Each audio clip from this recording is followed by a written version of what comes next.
What are the key topics covered? The A-level is completely different from the GCSE. In the GCSE, you talk about yourself and your own experiences, and it's very, very limited.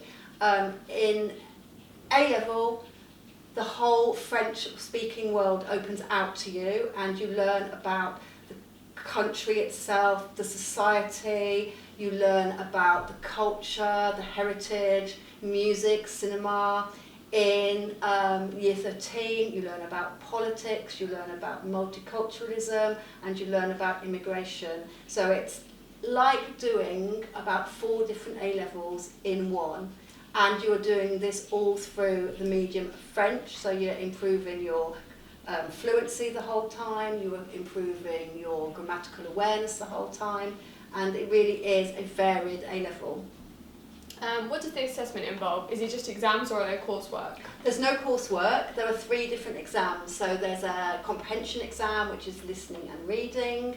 There is a written exam in which you are required to analyse the book and the film that you study. And then there's a speaking exam, which requires you to talk about one of the topics based on a stimulus card and then present your own research project. What grades do I need to study this subject? To study French, we require a grade 7 at Gcse and also a grade 7 at English literature because of the analytical skills that are required for the study of the book and the film. How is it different from studying this subject at Gcse? I've already mentioned the breadth of the A-level, but also in terms of how the lessons are planned. The classes are very small. So currently we have 5 students in year 13 and 8 students in year 12, and there is a lot more discussion in class. And you cannot get away with not saying anything in the lessons. So I would say they are much more interactive probably than the lessons that you had at GCSE. Same skills, that you will do listening in a lesson, you'll read articles. It's much less textbook based because it is based on current society. So teachers will be always looking to find newspaper articles from the internet, video clips, so that we try and keep as up to date as possible with what is going on. Is there any equipment to buy? I would say you would need to equip yourself with a good French dictionary, not the little school one that you've had in GCSE, but just kind of a really big Collins one, which has got all the words in, and good verb tables at the back, and then in addition a very good grammar book as well, so you can really practice and use that to help you write accurate French. Would there ordinarily be any trips or visits? Ordinarily there would be a French immersion trip to Normandy, and that takes place in the autumn half term, or has done in the past. And it's a great trip because once we are there, the employees at the chateau only speak French the whole time and expect you to respond in French the whole time. And one of the highlights of that trip is the visit that we make to Mont Saint-Michel, which is the iconic French site of French heritage. It's a UNESCO World Heritage Site, and which we also study in lessons. What jobs could I do after studying this subject? If you take French to university level, obviously you have the opportunity to do it as a subject in its own right, or many courses will offer you a joint honours, and many courses will offer you the opportunity to study modules in a language. And there is also the opportunity to take a year abroad. Even if you do science subjects, you can sometimes have the opportunity to go and spend a year in France at a French university and pursue your studies there.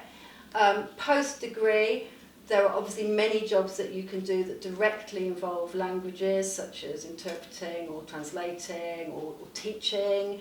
But I would say that in any CV, a language is a real trump card, because in business, in a global world, languages are really, really important, and they can set you apart from other candidates as well. And I think a recent study of CEOs of global companies have found that the vast majority are proficient in 2 languages. So, Roisin, how did you find the transition from GCSE to Year 12? I think the transition was quite smooth because you start with topics that you studied at GCSE before, like family, technology and volunteering. However, in terms of speaking skills, it was a major step up because you're speaking in French all the time, which you're not used to at GCSE. And you have to be able to provide knowledge of French-speaking society in your speaking exams through facts and statistics, which you don't have to provide at GCSE. And what is a typical lesson like? Well, you'll be practicing the same sorts of exercises that you did at GCSE, where you'll be reading text or doing listenings, but you'll also have lots of discussion, and it will all be related to the theme that you're studying, like cinema or music in France and the French-speaking world. And what have you found the most interesting about your studies so far? I really enjoyed being able to study French society and French culture rather than just talking about yourself and your family in French.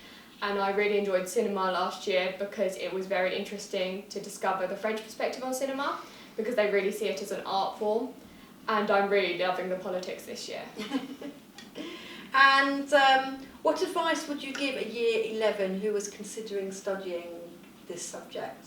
I would recommend that you try to expose yourself to the subject as much as possible and try to immerse yourself in it where you have the opportunity to do so. So that could be through watching films or reading articles, and even just a little bit will really give you some confidence when you go into Year 12 and you have to demonstrate much more knowledge and fluency in French. And finally, what do you want to do in the future, and does it involve French?